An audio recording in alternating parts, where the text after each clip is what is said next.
समय की बात है। एक व्यापारी था जिसका नाम रामू था। उसके 7 पुत्र थी और उसने उन्हें बड़ी अच्छी तरह से पाला पोसा था। जब उनकी 7 पुत्र शादी के योग्य हो गए तो उन्हें पड़ोसी राज्यों की सुंदर कन्याएं मिली और उनकी शादी करवाई गई। सब कुछ खुशी खुशी चलता रहा। व्यापारी और उसके बेटे शांति से अपना जीवन बिता रहे थे। व्यापारी के सबसे छोटे पुत्र का नाम राजू था और यह कहानी उसी दिन की है। राजू के ससुर अपनी बेटी को लेने के लिए आते हैं और इस पर वह व्यापारी से कहते हैं कि वे अपनी बेटी को 4 दिन के लिए उसके मायके ले जाना चाहते हैं। व्यापारी ने कहा, ठीक है, आप अपनी बेटी को ले जा सकते हो। छोटे बेटे राजू का ससुर अपनी बेटी को लेकर मायके चले जाता है। लेकिन फिर क्या होता है, ये 4 दिन के 8 दिन हो जाते हैं, 8 दिन के 15 दिन और देखते ही देखते 1 महीना बीत जाता है। कन्या के पिता उसे वापस ससुराल नहीं पहुंचा जाते। तब व्यापारी ने अपने 7वें बेटे राजू से कहा, बेटा, तुम्हारा ससुर तो तुम्हारी पत्नी को घर नहीं पहुंचा रहा, इसीलिए अब तुम ही ससुराल जाकर अपनी पत्नी को लेकर आओ। 7वां बेटा राजू अपने पिता के कहने पर अपनी पूरी दिनचर्या करके दोपहर में सूर्यास्त के बाद घोड़े पर सवार होकर ससुराल की ओर रुख करता है।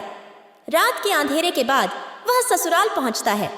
ससुराल में पहुंचकर राजू अपने घोड़े को सीधा ससुर की गौशाला में लेकर जाता है। वहां भैंस की खूंटी के पास एक और खूंटी को उपयोग करके वह अपने घोड़े को बांध देता है। इसके बाद उसने ससुराल में प्रवेश किया। सास और ससुर जब उसे देखते हैं बहुत खुश होते हैं। सास उसकी सुंदरता की सराहना करती है और उसे जलपान करवाती है। कुछ ही क्षणों में सभी साले उसके चारों ओर इकट्ठा हो जाते हैं और जीजा जीजा जी कहकर मानो उसे ऊपर उठा लेते हैं और उसकी खुशहाली की जानकारी पूछते हैं। सभी औपचारिकताएं समाप्त होने के बाद ससुर उससे उसके आगमन का कारण पूछते हैं। तब राजू ने कहा, ससुर जी, मैं अपनी पत्नी को अपने घर लेने आया हूँ, बहुत दिन हो गए उसे यहाँ पर आए हुए। ससुर ने कहा, बेशक तुम अपनी पत्नी को लेकर जाना, हमें इसमें कोई भी ऐतराज नहीं है, बल्कि सच कहा जाए तो हमें उसे इतने दिनों में उसके ससुराल पहुंचा देना चाहिए था। अब तुम आ ही गए हो तो उसे सुबह लेकर चले जाना। कुछ ही पलों में रात हो जाती है। कुंवर के लिए खाना परोसा गया। कुंवर की सास उसे बड़े ही शौक से अलग अलग तरह के स्वादिष्ट व्यंजन बनाकर खिलाती है। इसके बाद कुंवर पेट भरकर खाना खाता है और शांति से सो जाता है। दूसरे दिन सूरज उगने से पहले ही राजू उठा और प्रातः विधि के लिए नदी के किनारे जाता है। इधर राजू के साले गौशाला में भैंस का दूध दुहने के लिए जाते हैं तो वहां भैंस के पास ही कुंवर का घोड़ बंधा हुआ दिखता है तो वो एकदम जोर जोर से चिल्लाने लगते हैं। देवराज अपनी भैंस को देखा और उसे लह कि उसकी भैंस ने घोड़ा जाना है। फिर उसने देखा कि उसका भैंस चिल्ला रही है, भैंस ने घोड़ा जाना है, हमारी भैंस ने घोड़ा जाना है। देवराज ने समझा कि शायद इसमें कुछ गड़बड़ है। प्रातः को देवराज नदी के किनारे गया जहां राजू अकेले था। वह वापस आते ही देखता है कि उसके भैंस चिल्ला रही है। देवराज ने हैरानी में कहा, हमारी भैंस ने घोड़ा जाना है, हमारी भैंस ने घोड़ा जाना है। राजू ने मुस्कुराते हुए कहा, अरे भले लोगों, तुम्हारी भैंस ने घोड़ा कहाँ जाना है, ये तो मेरा घोड़ा है।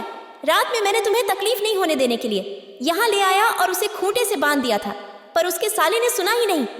उसके भैंस ने फिर से चिल्लाना शुरू किया, लेकिन राजू ने बस हंसते हुए कहा, वह तो तुम्हारी भैंस है, अब इसे बांध कर मत छोड़ना।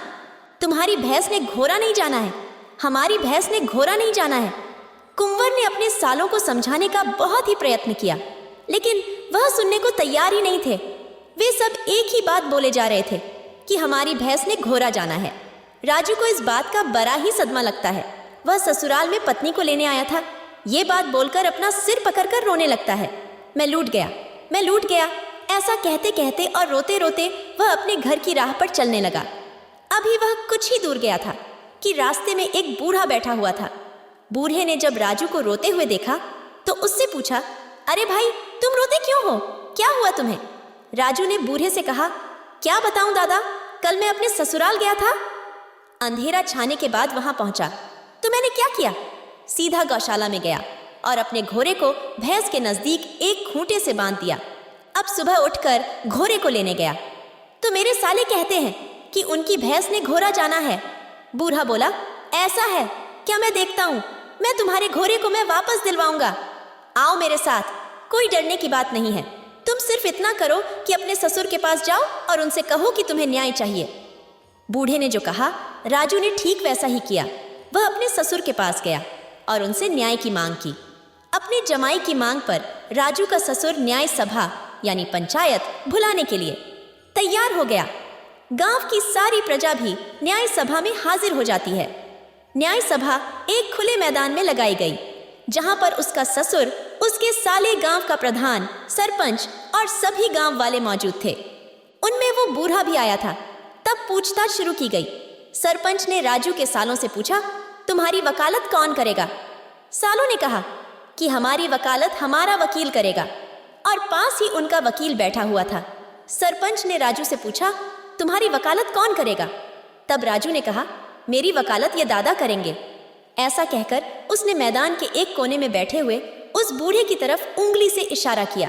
अब क्या हुआ कि सरपंच ने जब बूढ़े को देखा तो बूढ़ा वहां बैठे बैठे झपकियां ले रहा था। सरपंच ने बूढ़े से पूछा, क्यों दादाजी भरे दिन झपकियां ले रहे हो? रात भर सोए नहीं क्या? तब बूढ़े ने जवाब दिया, क्या बताऊं सरकार, रात समुद्र में आग लग गई थी। मैं उसे बुझाने गया था तो सारी रात नींद नहीं ले सका, इसीलिए अभी झपकियां आ रही है। यह सुनकर सब लोग हंसने लगे। सरपंच भी हंसी को रोक नहीं पाए और हंसते हुए बोले, दादा, समुद्र में भी आग लग सकती है क्या? बूढ़े ने गंभीर आवाज में कहा, अगर एक भैंस घोड़ा बन सकती है तो समुद्र में आग क्यों नहीं लग सकती? सरपंच ने कहा, बात तो सही। फिर उसके सालों पर सभी लोग हंस रहे थे तो उसने चुपचाप उसका घोड़ा राजू को दे दिया। फिर राजू अपनी पत्नी को लेकर और बूढ़े को धन्यवाद कहकर घोड़े पर सवार होकर अपने घर चले गए। इस वीडियो को बोलते समय कोई त्रुटि हो तो मैं क्षमा चाहती हूँ। उम्मीद है आप सभी को ये वीडियो अच्छी लगी होगी। अगर आप शिव के सच्चे भक्त हैं तो चैनल को सब्सक्राइब और वीडियो को लाइक करके कमेंट में हर हर महादेव लिख दीजिए।